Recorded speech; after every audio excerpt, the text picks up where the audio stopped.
नमस्कार, जी मध्य प्रदेश छत्तीसगढ़ देख रहे हैं आप। मैं हूं आपके साथ कोमल गंगवार। शुरुआत करेंगे बड़ी खबर के साथ। तो भोपाल से बड़ी खबर, सीएम शिवराज का दिग्विजय कमलनाथ पर निशाना सामने आ रहा है। बता दें, उन्होंने कहा कि प्रदेश की जनता को क्यों डराना चाहते हैं दिग्विजय और कमलनाथ जी, आपके इरादे क्या हैं? मध्य प्रदेश शांत प्रदेश है, फिर ऐसी बयानबाजी क्यों की जा रही है? एक कह रहा मुस्लिम आबादी कम हो रही, दूसरा कह रहा दंगे हो रहे। मुस्लिम आबादी को लेकर दिग्विजय के दावे पर सीएम शिवराज ने यह पलटवार किया है।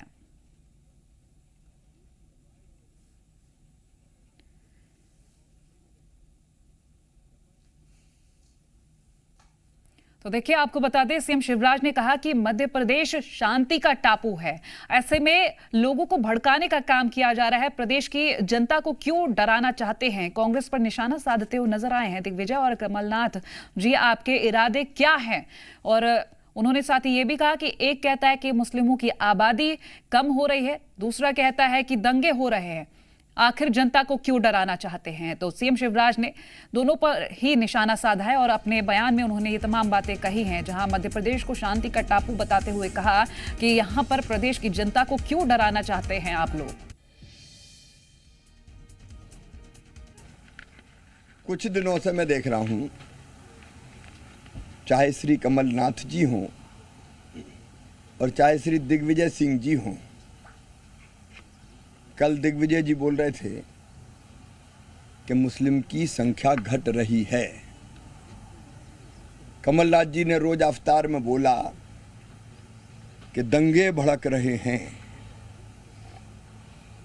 दिग्विजय जी, कमलनाथ जी, मध्य प्रदेश शांति का टापू है। ये चुनाव के समय एक कह रहा दंगे भड़क रहे हैं, एक कह रहा है संख्या, एक कह रहा है संख्या घट रही है। क्यों डराना चाहते हो? क्या करना चाहते हो? आपके इरादे क्या हैं? मुझे अजीब लगता है कि इस तरह की चर्चाएं मध्य प्रदेश में की जा रही हैं। दरअसल कांग्रेस सांसद दिग्विजय सिंह ने मुस्लिम आबादी को लेकर दावा किया है कि देश में हिंदुओं की तुलना में मुस्लिमों की आबादी नहीं बढ़ रही है। वहीं उन्होंने बीजेपी और आरएसएस पर मुस्लिम आबादी को लेकर झूठे आंकड़े फैलाने का आरोप भी लगाया। उन्होंने कहा कि मैं प्रमाणित कर सकता हूं कि हिंदुओं की तुलना में तेजी से मुसलमानों की जनसंख्या घट रही है। मैं इस बात को दावे कह सकता हूं कि भाजपा और संघ का जो प्रचार है कि मुसलमानों की जनसंख्या बढ़ रही है, ये बिल्कुल सरासर झूठ, गलत और अप्रमाणित है। क्योंकि तेजी से हिंदुओं की जनसंख्या से ज्यादा तेजी से मुसलमानों की जनसंख्या घट रही है। मैं प्रमाणित कर सकता हूं। जी मीडिया संवाददाता प्रिया पांडे भोपाल से लाइव जुड़ गई। इसी पर अधिक जानकारी के लिए प्रिया, आपसे जानेंगे, सियासी मायने समझने की कोशिश करेंगे। पहले दिग्विजय सिंह का कहना कि मुसलमानों का आंकड़ा कम हो रहा है, वहीं अब सीएम शिवराज का यह कहना कि जनता को डराने का काम क्यों कर रहे हैं। देखिए, बिल्कुल पूर्व मुख्यमंत्री रहे दिग्विजय सिंह पर आज मुख्यमंत्री शिवराज सिंह चौहान ने जमकर हमला बोला है। कल उन्होंने एक बयान दिया था कि देश भर में मुस्लिम आबादी जो है वो कम हो रही है, और इस बयान को लेकर आज मध्य प्रदेश के मुख्यमंत्री शिवराज सिंह चौहान ने जमकर हमला बोला। उन्होंने कमलनाथ जो कि पीसीसी चीफ हैं, उनके भी एक बयान का इस पूरे वाकये में जिक्र किया, क्योंकि रोजा इफ्तार के दौरान उन्होंने भी ये कहा था कि मध्य प्रदेश में दंगे भड़क रहे हैं या देश में दंगे भड़क रहे हैं। इन दोनों ही बयानों को एक साथ लेते हुए सीएम शिवराज ने आज कई सवाल खड़े किए। उन्होंने सवाल किया कि कहां दंगे भड़क रहे हैं, क्यों लोगों को डराया जा रहा है? चुनावी साल है, ऐसे में लोगों को डराने की जरूरत क्या है? इरादे क्या हैं कांग्रेस पार्टी के और इन दोनों नेताओं के, ये स्पष्ट किए जाएं। और उन्होंने ये भी कहा है कि ये बेहद अजीब बात है कि इस तरह की बातें, इस तरह का जिक्र मध्य प्रदेश में हो रहा है, क्योंकि मध्य प्रदेश जो कि शांति का टापू माना जाता है, यहाँ पर सभी लोग एक साथ मिलजुल कर रहते हैं, और ऐसे में इस तरह का बयान आना, वो भी चुनावी साल में इस तरह का बयान आना, बेहद ही दुर्भाग्यपूर्ण उन्होंने बताया है। और इसको लेकर जमकर निंदा वो पूर्व मुख्यमंत्री दिग्विजय सिंह की पीसीसी चीफ कमलनाथ की करते हुए नजर आए हैं। कई सवाल उन्होंने ये जरूर पूछे हैं कि वो बताएं, स्थिति स्पष्ट करें कि मध्य प्रदेश में कहां दंगे हो रहे हैं, ये भी स्थिति बताएं कि जो संख्या कम होने के बाद दिग्विजय सिंह कह रहे हैं वो किस आधार पर कह रहे हैं, इसकी भी स्थिति स्पष्ट की जाए। बहरहाल ये जरूर देखना होगा कि अब कांग्रेस पार्टी का इस पर क्या स्टैंड होता है, क्योंकि कल से ही दिग्विजय सिंह का ये बयान बेहद चर्चा में बना हुआ है। लगातार ये बयान जो है उस पर लोगों के जो पक्ष हैं वो निकलकर सामने आ रहे हैं, और इसी तरीके की स्थिति तब भी देखने को मिली थी जब रोजा इफ्तार पार्टी में पीसीसी चीफ कमलनाथ गए थे। वहां पर उन्होंने ये बयान दिया था कि देश में दंगे प्रिया, हो रहे हैं। मैं रोकना चाहूंगी, आपके पास लौटूंगी। कांग्रेस प्रवक्ता अपराजिता पांडे हमारे साथ जुड़ गई हैं। अपराजिता जी, आपका स्वागत है। मेरा सवाल आपसे ये कि लगातार ये वार पलटवार का दौर इसी तरह से जारी है। दिग्विजय जी कहते हैं कि मुस्लिमों की आबादी घट रही है, वहीं सीएम शिवराज कहते हैं कि लोगों को डराना चाहते हैं। आखिर सियासी मायने अगर हम समझने की कोशिश करें ऐसे वक्त में जब चुनाव का माहौल है, इस तरह की बातें सामने निकल कर आना कहीं ना कहीं विवाद खड़ा नहीं हो रहा? देखिए, शिवराज जी अब उल जलूल बयानबाजी करेंगे। क्यों करेंगे? क्योंकि उनके 18.5 साल का जो कुशासन है उसमें रिपोर्ट कार्ड उनका खाली है। वो विकास के मुद्दे पे बात नहीं करेंगे, वो ध्रुवीकरण के मुद्दे पे बात करेंगे। 2018 में भी मध्य प्रदेश की जनता ने कमलनाथ जी के विजन को चुना था, कांग्रेस की सरकार को चुना था, पर एक निर्वाचित सरकार को गिराया गया, वो भी कोरोना महामारी में। तो आप समझिए, भारतीय जनता पार्टी आज बहुत झूठी पार्टी है, क्योंकि वो सत्ता में आने के लिए कुछ भी कर सकते हैं। बात करो विकास की, काम करो ध्रुवीकरण का, ये एजेंडा है भारतीय जनता पार्टी का। वो जनता को भ्रमित करेंगे, इस प्रकार की बातें करेंगे कि किसी भी प्रकार तुष्टीकरण की राजनीति से वोट बटोरे जाए, क्योंकि मध्य प्रदेश में आज किसान के पास सम्मान नहीं है, युवा के पास रोजगार नहीं है और महिला के पास सुरक्षा नहीं है। तो इस प्रकार की बयानबाजी आप और देखेंगे हाइटेंड वे में आज जिस तरीके से चुनाव और लगातार पास चले हैं। अपराजिता जी, लगातार इस तरीके की जब तस्वीरें सामने आती हैं तो लोगों में बटाव हो जाता है, बंटवारा हो जाता है, क्योंकि लोग सोचते हैं कि कहीं ना कहीं ये तथ्य सही है। अब जिस तरह से मुस्लिमों को लेकर कहा गया है या फिर दंगे भड़काने की बात कही गई, कहीं ना कहीं एक पक्ष में एक अलगाव सा देखा जाएगा।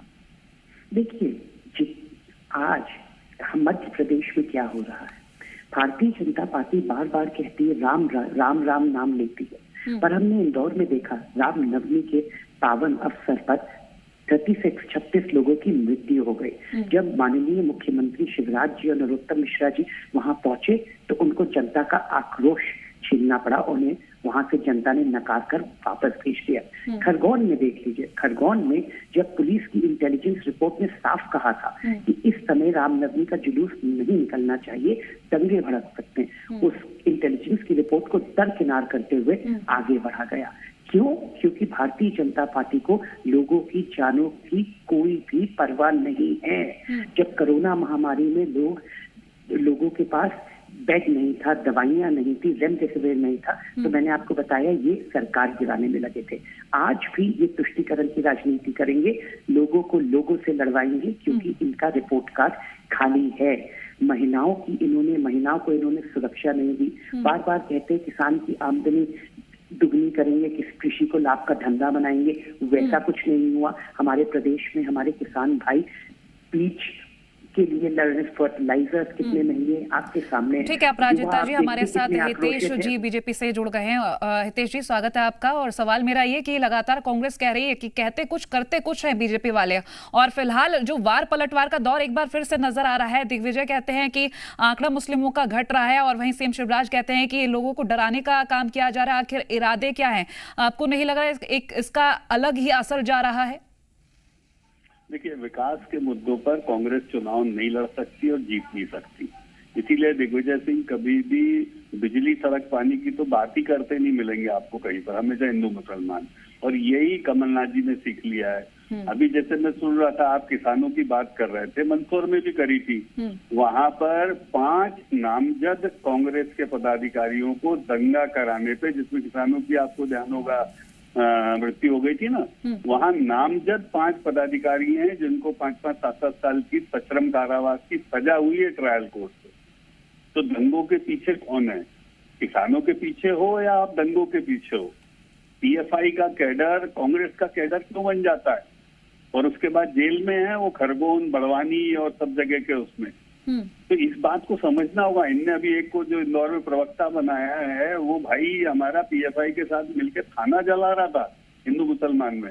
Can you imagine?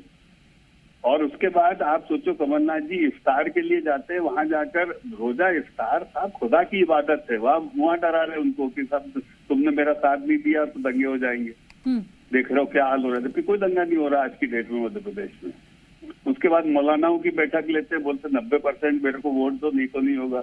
यहाँ कहाँ किसान और महिला आ रही है? तो देखिए, डेवलपमेंट के इशू पर कांग्रेस बात ही नहीं कर सकती है। कांग्रेस को पता है बहुत हिंसक और खूंखार इरादों से राजनीति करने वाला दल है। 84 के दंगों के दाग लेकर कमलनाथ। चलिए अपराजिता जी के पास चलते हैं और मैं लौटती हूँ आपके पास। अपराजिता जी, डेवलपमेंट को लेकर जब बात करते हैं, चूंकि वार पलटवार तो कभी खत्म होता ही नहीं है, हमेशा तस्वीरें इसी तरह से नजर आती रही। अब चुनावी माहौल है तो डेवलपमेंट को लेकर खास बात करें, ना कि इस तरह की पक्ष विपक्ष की बात की वाद विवाद छिड़ता चला जाए। देखिए, डेवलपमेंट की बात की जाती, विकास की बात की जाती, तो भारतीय जनता पार्टी को 2018 में भी जनता ने नकार दिया था। तब भी उन्हें कहा था कि कमलनाथ जी का विजन और कमलनाथ जी की कांग्रेस सरकार को चुना था। आज भाजपा ये इतनी सारी बातें कर रहे हैं, इसका जवाब दे दे। भाजपा विधायक श्री नारायण त्रिपाठी द्वारा मैहर में 2 से 7 मई तक आयोजित कथा कब होगी? धर्म की सरकार पर अधर्मी सरकार हावी है, बता दीजिए कथा किसने रुकवाई? ये बताते हैं कमलनाथ जी गए, ये सब बातें हुई, शिवराज जी नहीं जाते इफ्तार रोजा? बस बताइएगा प्लीज, भारतीय जनता पार्टी के प्रवक्ता से। हितेश जी जवाब चाह रहे हैं अपराजिता जी? कांग्रेस पार्टी, शिवराज जी पहले तो जाते नहीं, और जाते तो दंगों की बात नहीं करते वहां जाके। कमलनाथ जी तो दंगों की बात कर रहे हैं इफ्तार में। आप खुद बताइए, रोजे और इफ्तार दंगों का विषय है क्या? और जहाँ हो ही नहीं रहे, प्रदेश के अध्यक्ष हैं वो दिग्विजय सिंह, हिंदू मुसलमान को रोज डराते हैं जाके लोगों को। इसका जवाब ही नहीं दे रही है आप। मंदसौर के दंगा कांड में आपके 5 पदाधिकारियों को 7 साल की सश्रम कारावास की सजा हुई है, आपने उनको बाहर किया। अभी सुन लेते हैं हितेश जी, सुन लेते हैं उनको भी। रही है भारतीय जनता पार्टी की। आज आप बता दीजिए ना, 2 सड़कों की बात करते हैं, ऐसी सड़कें कहीं नाम गिना और पूरी की पूरी सड़क उतर जाती है। कारण डैम का टूटा हुआ एक एक करके बोलिए, एक एक करके। देखिए दर्शक भी नहीं समझ पाएंगे। हितेश जी, अपराजिता जी को बोल लेने दीजिए, फिर मैं आती हूँ आपके पास। चलिए। आपने मुझे कहा था जी बिल्कुल कहा था, जवाब में कुछ कह रही है अपराजिता जी, फिर आती हूँ मैं आपके पास। सुनी नहीं रही है मैडम। ये बात कर रहे थे ना सड़क, बिजली, पानी की। अब मैं आपको बताती हूँ, 18.5 साल बहुत लंबा कार्यकाल होता है।